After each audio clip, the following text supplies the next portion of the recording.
আসসালামু আলাইকুম। আমি আপনাদের আজকে সেমাই পিঠা বানাতে দেখাবো। আমি এই জন্য 2টা ডিম নিয়েছি।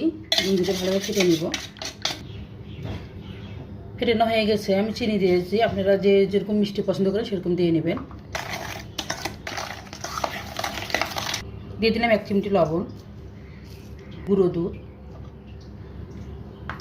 এখানে দিয়ে দেব নারকেল কোড়া।